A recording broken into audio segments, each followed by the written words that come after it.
At Thanksgiving dinner, my guardians laughed. "You'll never amount to anything."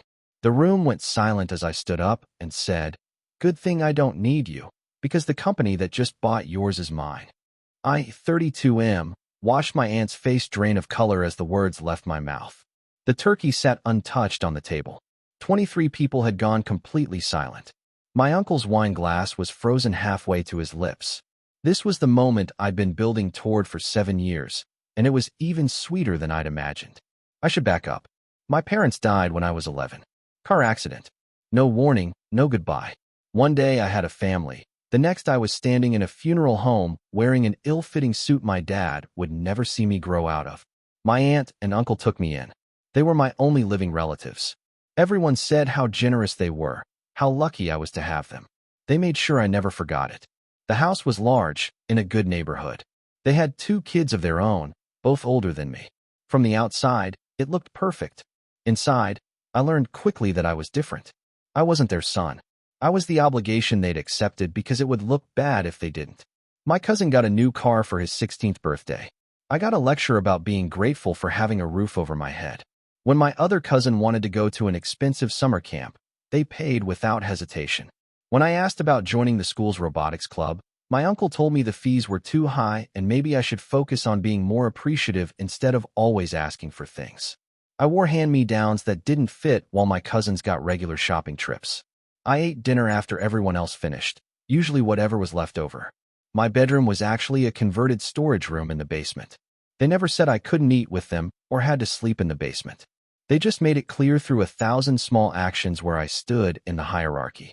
But the worst part wasn't the material stuff. It was the constant reminder that I was less than. Every conversation felt like a test I was failing. My uncle ran a successful commercial real estate development company. He loved talking about success, about winners and losers, about people who had what it took and people who didn't. I fell firmly into the latter category in his mind. When I was 14, I taught myself to code. I'd stay up in that basement room, learning everything I could on an old laptop my mom had given me before she died. It was the one thing they couldn't take from me. My uncle noticed me working on it one night and asked what I was doing. I explained excitedly that I was building a program to help optimize delivery routes. He laughed and told me I was wasting my time. People like me didn't become successful. I didn't have the breeding for it, he said. That was his favorite word, breeding. As if success was genetic and I'd lost the lottery when my parents died. My aunt was quieter, but equally cruel. She specialized in backhanded comments, telling me I looked nice before adding that it was a shame nothing could be done about my father's weak chin, praising my grades before mentioning how my cousins didn't need to try as hard because they were naturally gifted. She made sure I understood that any achievement of mine was either luck or desperation, while her children's successes were inevitable. I graduated high school with a full scholarship to a good state university. My uncle's response was to tell me not to get too cocky, that plenty of people flunked out of college, especially people from unstable backgrounds. He didn't come to my graduation. Neither did my aunt. They said they had a prior commitment. My cousin's girlfriend's birthday party. College was freedom. I worked 3 jobs to cover what the scholarship didn't. I slept 4 hours a night and lived on ramen and ambition. I met my business partner in a sophomore computer science class. He came from money but wasn't a jerk about it. We started building apps together, selling them, learning the business side as we went. By senior year, we developed something bigger. A platform that helped mid-sized companies optimize their resource allocation and project management. It wasn't sexy, but it worked. We had clients before graduation. Real revenue. Enough that we could pay ourselves modest salaries and hire 2 other developers. I didn't tell my aunt and uncle any of this. I stopped going home for holidays after freshman year. They didn't call to ask why. I sent polite but distant emails on birthdays and Christmas. They responded with equally distant pleasantries. It was fine. I'd built a life they weren't part of. The company grew. We brought on a genuine business mind as our third partner, someone who understood scaling and fundraising. We raised a Series A round, then a Series B. We were careful, strategic. We didn't chase unicorn status. We built something sustainable and profitable. By the time I was 28, we had 300 employees and were acquiring smaller competitors to expand our market share. That's when my uncle's company came onto my radar. His commercial real estate development firm had been successful for years, but they'd made some bad bets. Overextended on a few projects right before the market shifted. Nothing catastrophic, but enough that they were looking vulnerable. My business partner brought it up during a strategy meeting. There was a company in their space that would complement some acquisitions we'd been considering. Good assets, poor recent decisions, potentially available at the right price. I looked at the name on the slide. My uncle's company. I didn't say anything right away. I went home that night and looked through everything I could find. Financial reports, news articles, industry analysis. They weren't in crisis, but they were weak. Weakened further by my uncle's refusal to adapt to changing market conditions. He'd always been arrogant about his way being the right way. That arrogance was going to cost him his company. We spent 18 months on it. Not because it was complicated, but because I wanted to be absolutely certain. We acquired 2 of their competitors first, consolidating market position. We built relationships with their key clients, making sure we'd be the natural landing spot when things shifted. We waited for the perfect moment. It came last spring. They lost 2 major deals in 1 month. Their stock price dropped. Their board started getting nervous. We made an offer through intermediaries. Not hostile, just business. A fair price, actually generous given their trajectory. They could accept and walk away with something, or hold out and potentially lose much more. The board voted to accept. My uncle fought it, but he didn't have enough support. By August, the paperwork was done.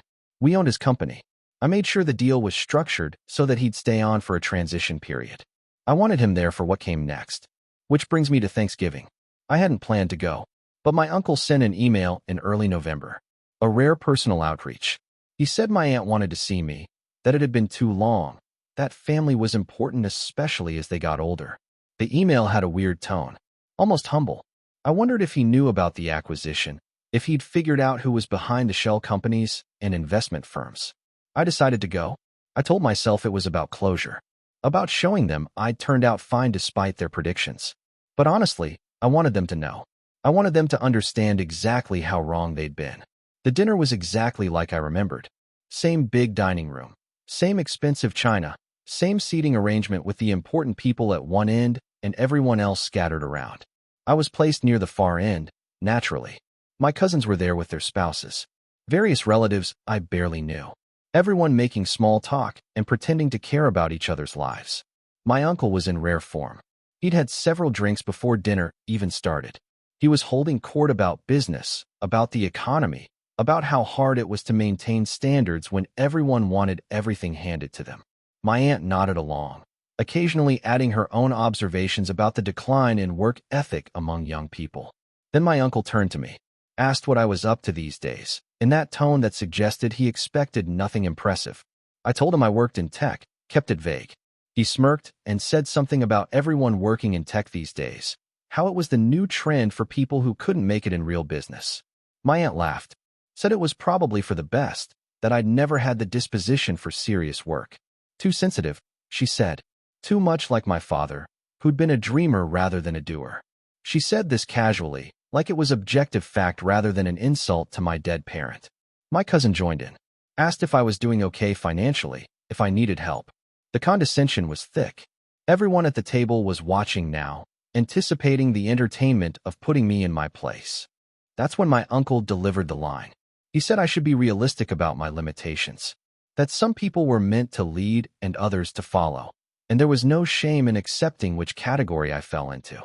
He raised his glass like he was making a toast and said I'd never amount to anything because I didn't have what it took. Several people laughed. Not mean laughter necessarily, just the awkward chuckling of people uncomfortable with the cruelty but unwilling to challenge it. The room felt hot. My heart was pounding. This was it. This was the moment I'd been waiting for without fully realizing it. I stood up slowly, set down my napkin, looked directly at my uncle.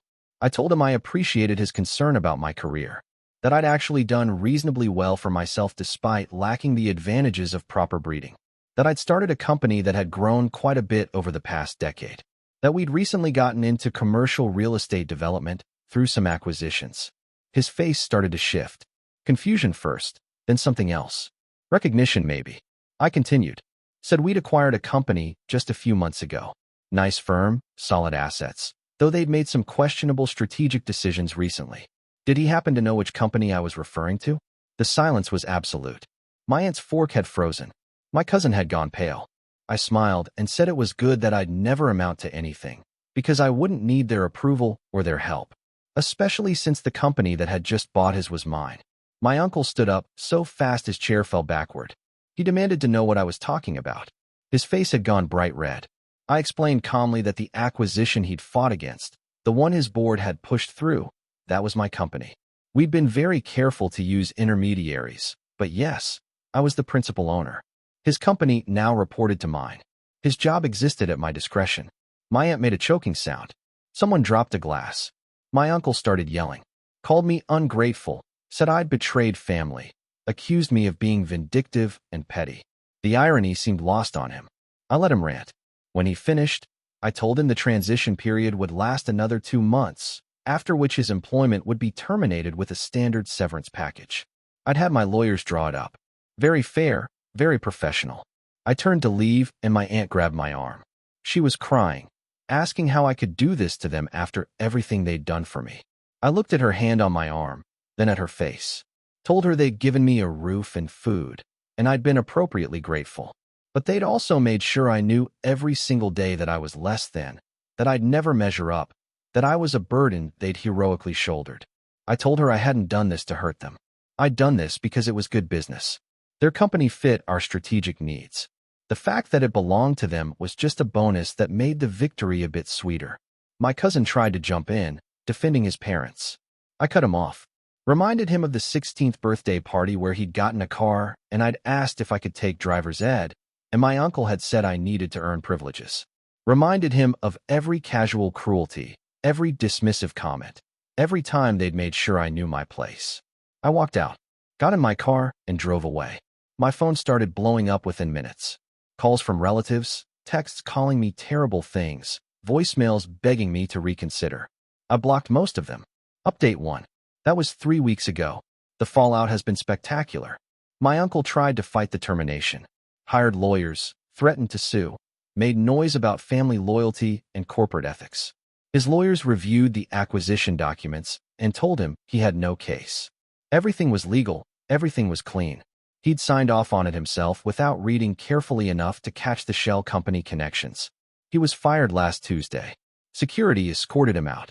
I wasn't there, but I heard from our transition team that he caused a scene. Threw things, yelled about betrayal. They had to call actual police to remove him from the building. My aunt has been calling from different numbers trying to reach me. I finally answered one. She cried and begged me to reconsider, said they'd lose their house, their lifestyle, everything. I felt a twinge of something. Not quite guilt. Maybe pity. I told her the severance package was generous. 6 months' salary, full benefits for a year, assistance with job placement. More than fair for someone who'd run the company into the ground. If they lost their house, it was because they'd been living beyond their means, not because I'd been unreasonable. She called me cold. Said I'd become exactly what I claimed to hate. That made me laugh. I'd become successful despite them, not because I was like them. There's a difference. The extended family has split. Some think I'm completely justified. Others think I went too far, that family should forgive. I find it interesting that none of them said anything when I was the one being mistreated. Cruelty was fine when I was the target. Now that I'd responded in kind, suddenly everyone cared about family values. My business partners have been supportive. They knew the full story before we made the acquisition. They'd voted to proceed specifically because it was the right business move, but they understood the personal element. They've helped run interference with the press and made sure our company's reputation stayed intact. My uncle went to the media, tried to paint me as vindictive, as someone who destroyed a family business out of spite. It didn't stick. Too many people in the industry knew about his company's problems, about his resistance to change. The narrative became about a younger, more innovative company acquiring a struggling legacy firm. Standard business. I've been sleeping better than I have in years. Update 2. It's been 2 months now. Things have settled into a new normal. My uncle finally stopped trying to fight. He took a position with a smaller firm, significant step down in prestige and pay. My aunt had to get a job for the first time in 30 years. They sold the house. I heard they're renting a condo now. Smaller place, different neighborhood. My cousin sent me a long email. He apologized. Said he'd never realized how bad things were for me growing up, that he'd been self-absorbed and hadn't paid attention. He said watching his parents collapse had made him rethink a lot of things. He asked if we could talk sometime. I don't know if I will. Part of me appreciates the apology. Part of me thinks it's only coming because consequences finally touched his family. Would he have cared if they were still on top? The company acquisition has been successful beyond projections. Turns out when you remove incompetent leadership and implement actual strategy, businesses improve.